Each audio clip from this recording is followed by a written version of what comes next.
Enak aja ya. Nah, bekas istri bapaknya dikawini, itu hukumnya haram.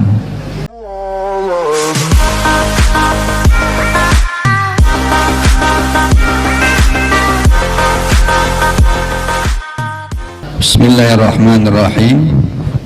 Wala tangkihu, dan jangan menikahi engkau ma kepada perempuan nakah yang telah menikahi kepada ma siapa hukum bapak-bapakmu minan istri pada perempuan-perempuan illa ma kecuali perkara qad salaf yang telah lewat apa sih ma. Ayat ini turun ketika ada sahabat yang mengawini bekas istri bapaknya. Ya, bapaknya kawin perempuan terus dicerai, anak itu menikahinya. Maka Allah kasih ayat ini, wala tangkihu mana ka'abaukum minan nisa ila maqad salaf. Jangan menikahi perempuan yang bekas istri bapakmu. Enak aja ya. Nah, bekas istri bapaknya dikawini, itu hukumnya haram. Kemarin terjadi di Brebes.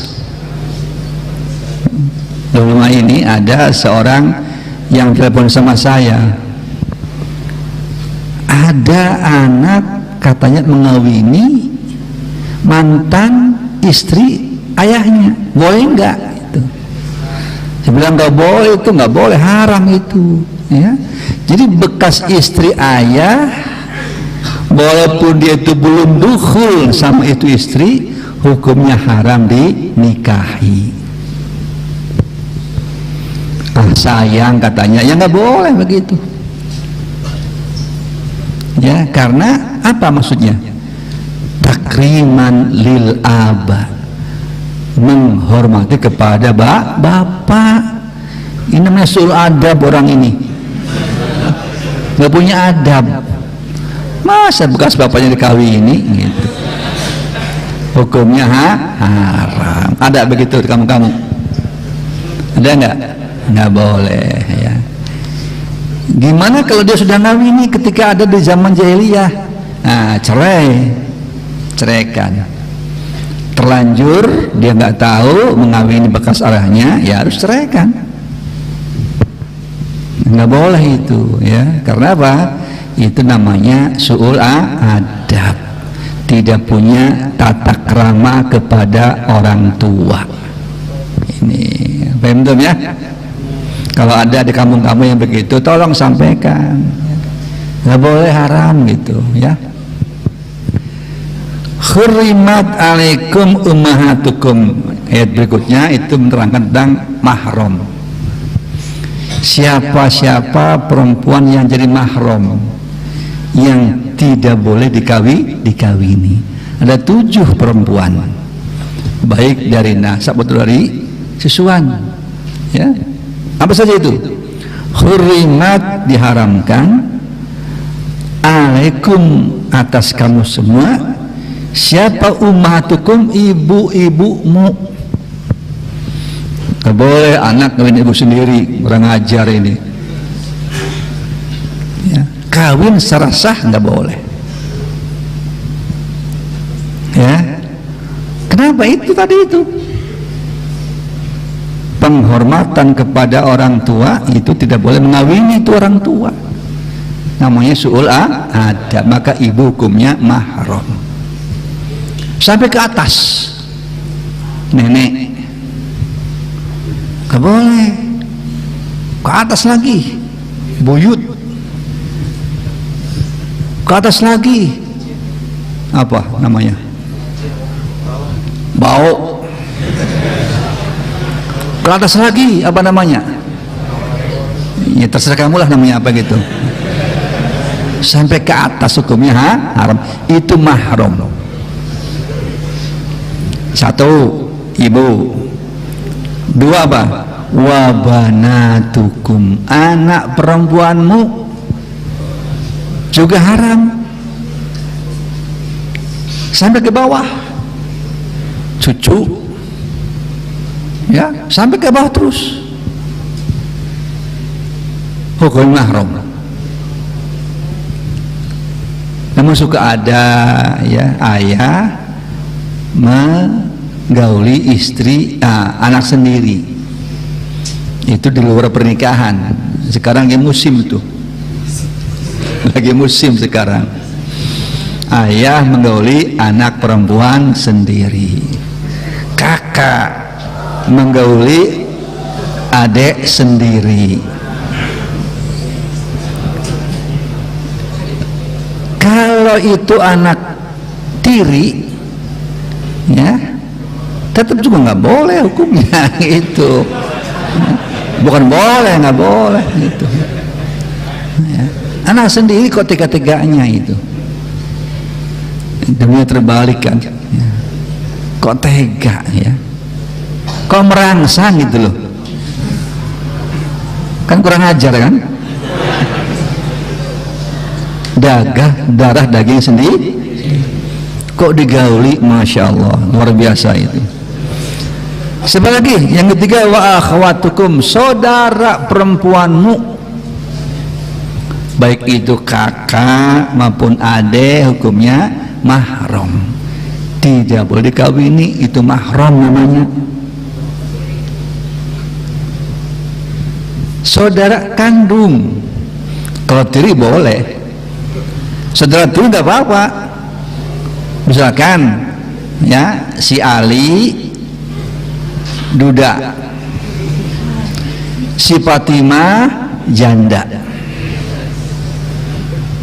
si Ali punya anak si Umar, Fatimah punya anak si Bakar misalkan. Maka di samping bapak sama ibunya kawin, sama-sama janda masa duda kawin, anak sama anak boleh itu hukumnya. Saudara bukan saudara kandung, itu nggak apa-apa, boleh. Ada contohnya, bapak sama ibunya, dia sama-sama punya anak, kawin juga anak sama anaknya, itu namanya boleh, bukan saudara kandung. Ya, kalau maksudnya saudara pateterean, hukumnya boleh. Yang nggak boleh saudara kandung. Ya. Yang ketiga, wa ammatukum, bibi dari paman, bibi dari paman. Ya, kamu punya paman laki-laki, ya, dari bapak. Nah, apa namanya, bibi dari bapak, itu namanya ammah. Kamu punya bapak, kamu punya adik perempuan, namanya itu ammah, juga mahram. Bibi atau buli, apa Sundanya? Baik itu adiknya bapak ataupun kakaknya bapak, yang penting saudara perempuan lah, itu ammah, mahram juga. Wa akhwatukum, dan ibu, apa namanya, bibi dari ibu. Ibumu punya saudara perempuan, apa itu adik, apa itu kakak, itu namanya khalah. Dalam bahasa Arab beda, saudara bapak namanya ammah, kalau dari ibu namanya khalah, itu juga mahram. Ya, berapa nih? Ummahat, ibu 1, 2 banat, anak, 3 akhwat, saudara, 4 amat, ya, 5 kholat, ya, 4 kholat, ya, 5 wa banatul akhi, dan anak perempuan saudara, keponakan. Kau punya saudara dia punya anak namanya bintul akhi, juga nggak boleh. Mahram, ponakan, apa istilahnya lagi, suan atau alok. Alok betul, hukum mahram itu. Siapa lagi? Wa banatul ukhti, anak perempuan, saudara perempuan. Tadi anak perempuan dari laki-laki, sekarang dari perempuan juga sama mahram. Alok dari saudara perempuan juga mahram hukumnya itu. Ya. Siapa lagi? Wa ummahatukumul lati arda'nakum, dan ibu-ibumu yang telah menyusui kamu. Ibu satu susuan, umur rodoah, ya, kamu nyusu sama si Fatimah. Fatimah itu berarti ibu susuan kamu, hukumnya mahram, ya. Jadi ibu susuan, tapi ada syaratnya kan? Apa syaratnya? Minimal harus 5 kenyotan dan langsung menyot, tidak putus. Misalkan kamu nyusu sama si Fatimah, ya, lalu berapa kali nyusunya itu? Sekali boleh, yang penting penyotannya itu 5 kali minimal.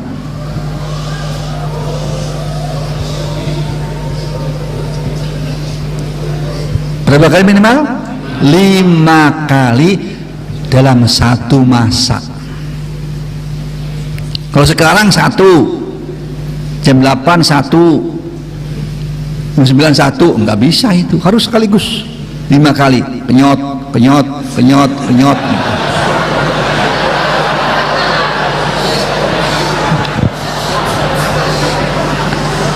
Lalu pada saatnya anak itu belum berumur 2 tahun.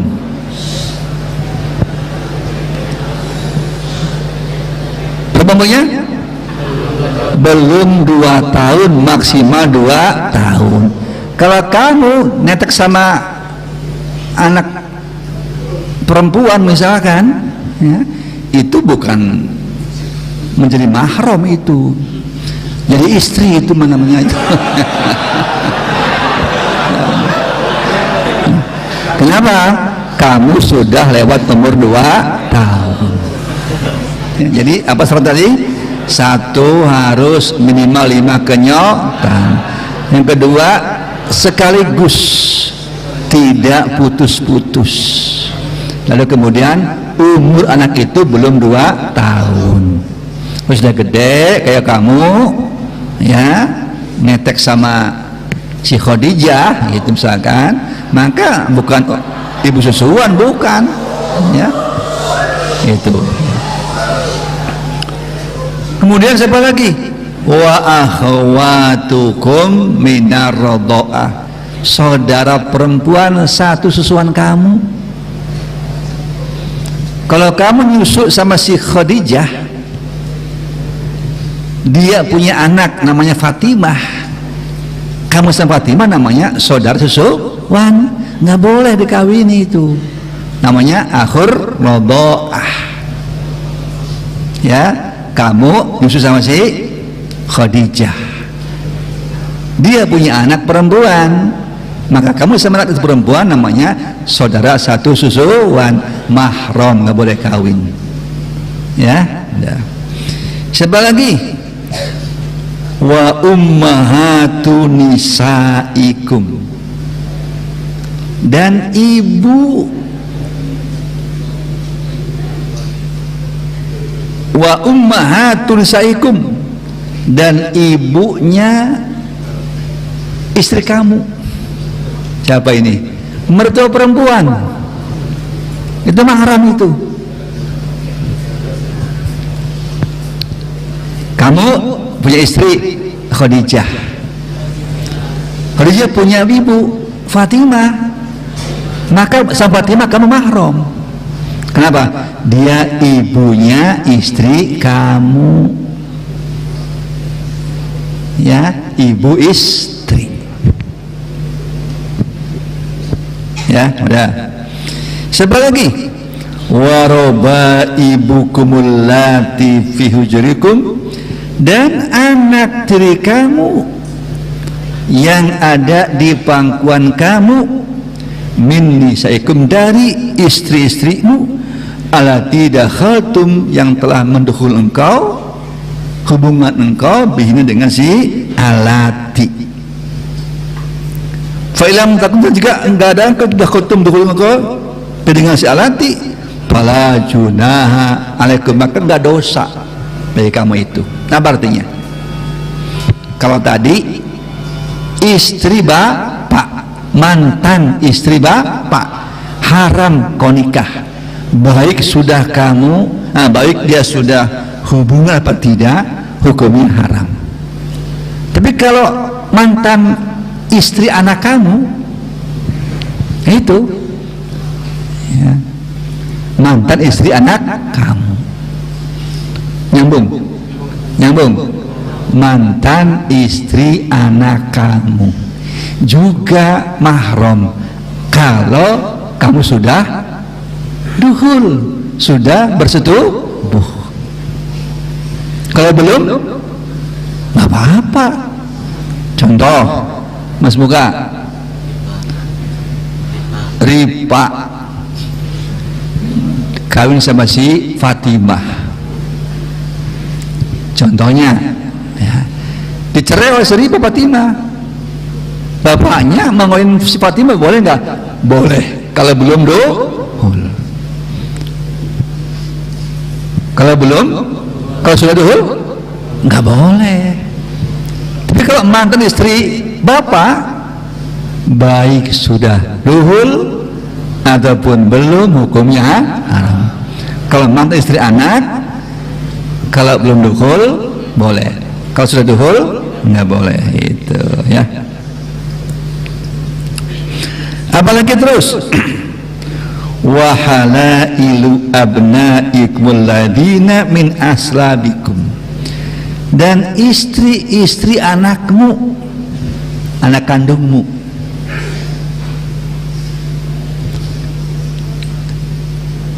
Istri anak kan masih jadi istri, bukan mantan.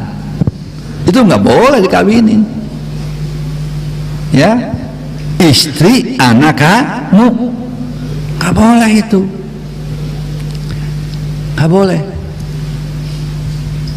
Dicerai juga nggak boleh. Gitu. Masih kawin apalagi main paksa misalkan, nggak boleh itu. Ya, baik dia itu adalah sudah kan belum, hukumnya haram. Itu. Kalau tadi wa rabbikum ladakhatum, anak tiri, ya, anak tiri. Contoh nih, ulang kembali ya, tadi bukan anak tiri nih, anak tiri dari orang yang punya istri tersebut. Contoh, si Ripa kawin sama si Fatimah, dia punya anak namanya Khadijah, anak tiri kan, anak tiri nih.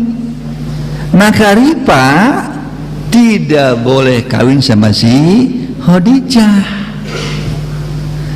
kalau sudah duhul. Kalau belum duhul nggak boleh. Kalau belum duhul boleh hukumnya. Ya, anak tiri. Suka ada kan? Suka ada ini. Ada orang kawin sama perempuan. Dia punya anak perempuan, cakep lagi anaknya itu. Langsung ganti. Udah, cerah aja lah sama kamu dah. Kenapa? Saya mau anakmu aja dah. Nah, gitu misalkan. Nah, itu gimana itu?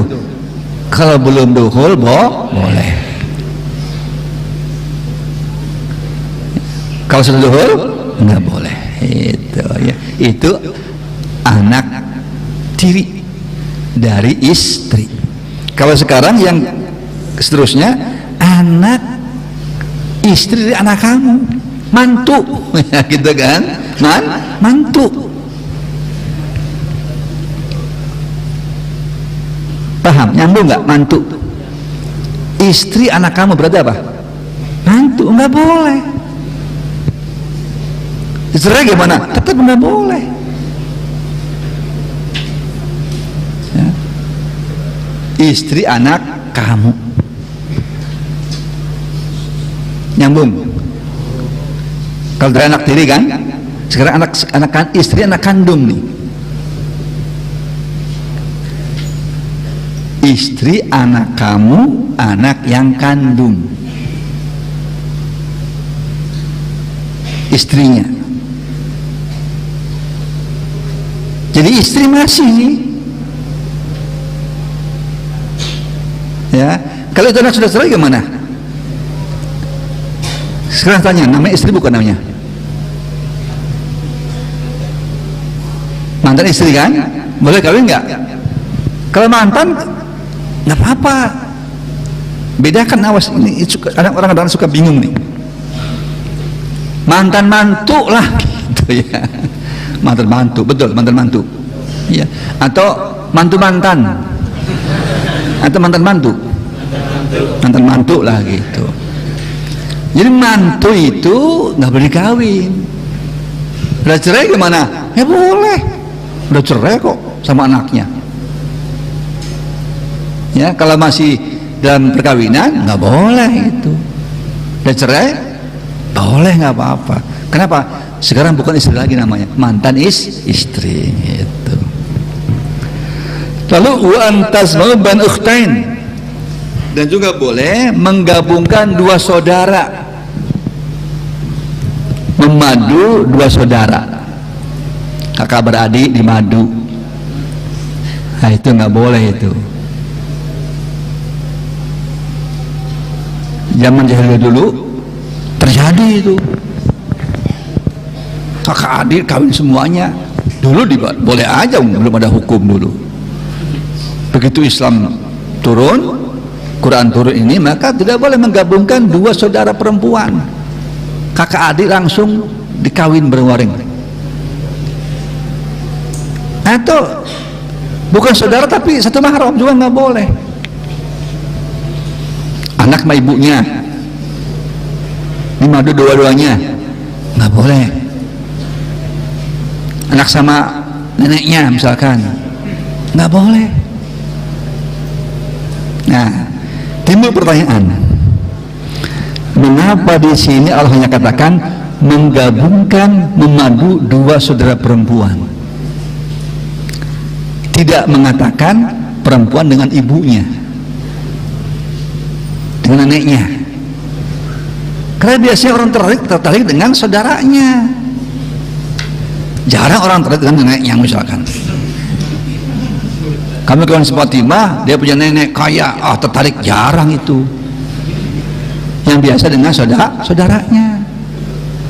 Ini terjadi, sering terjadi. Kawin sama kakaknya, begitu lihat adiknya cantik, lebih cantik, wah dua-duanya dikawin, nggak boleh. Gimana caranya? Cerai dulu kakaknya, baru pindah ke adiknya, boleh itu. Ya, paham nih? Nah, inilah mahram-mahram yang Allah jelaskan dalam Al-Quran. 7 mahram, baik itu dari segi nasab ataupun segi susuan. Ya, satu adalah ibu ke atas, anak perempuan ke bawah, saudara perempuan, paman, bibi dari bapak dan dari ibu, kemudian anaknya saudara, keponakan, kemudian anaknya saudara perempuan, siapa lagi, ibunya yang telah menyusui kamu, ibu susuan. Itu semua enggak boleh. 7 dari segi keturunan dan 7 dari segi susuan. Itulah mahram. Ya, ada lagi ayat berikutnya nih, ya, wal muhsanatu minan nisa, yang nggak boleh dikawin. Apa itu? Perempuan yang masih muson. Apa artinya? Yang masih punya suami. Nggak boleh dikawin. Zaman dulu jahiliyah sering terjadi. Ada orang udah punya suami istri begitu, hidup bersama-sama, orang senang sama istri itu, nah langsung disabet aja gitu, dipaksa. Nah, ya, Islam nggak boleh begitu. Istri orang namanya muhsonah, nggak boleh dikawin, itu haram hukumnya dan tidak sah perkawinannya. Paham? Nah, inilah namanya mahram dalam Islam. Untuk itu kita harus waspada ya, milih perempuan itu kan, jangan sampai ada perempuan yang ada kaitan dengan mahram. Makanya kalau kamu perempuan, lihat dulu ya, bapaknya siapa gitulah ya, dari mana aslinya gitu, lihat dulu, jangan senang dulu, takut kayak di sinetron gitu, udah senang, udah dekat, tahu-tahu seayah.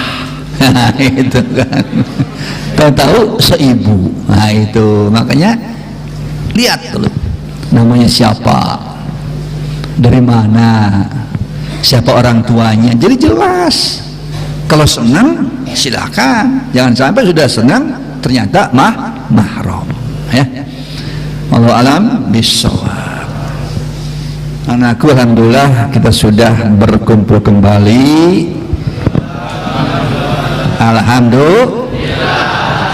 Sudah 1 bulan lebih kamu di rumah, 1,5 bulan. Kenyang enggak? Kenyang, alhamdulillah. Maka tolong mulai Senin besok kita mulai setara belajar, walaupun belum full semuanya ya, mungkin bulan depan baru full semua nanti ya. Semua masalah rumah kamu sekarang lupakan semuanya, jangan sampai diingat-ingat ya.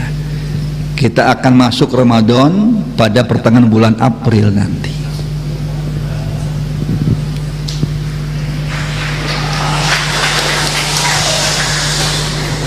Kenapa tepuk tangan? Nah, pulang lagi boleh, rapid lagi nanti. Ya, kita alhamdulillah kemarin lancar ya, rapid antigen lancar. Ada 1-2 anak yang lolos dari rapid, saya nggak tahu kelas berapa itu, karena apa, jumlahnya nggak cocok dengan dan pendaftaran itu. Tahu kelas 1, kelas 2, apa kelas 6 wallahu alam itu ya. Ada beberapa yang lolos dari rapid antigen. Nah, sekalian, ternyata banyak faedahnya. Ada 2 yang positif di antigen, di swab.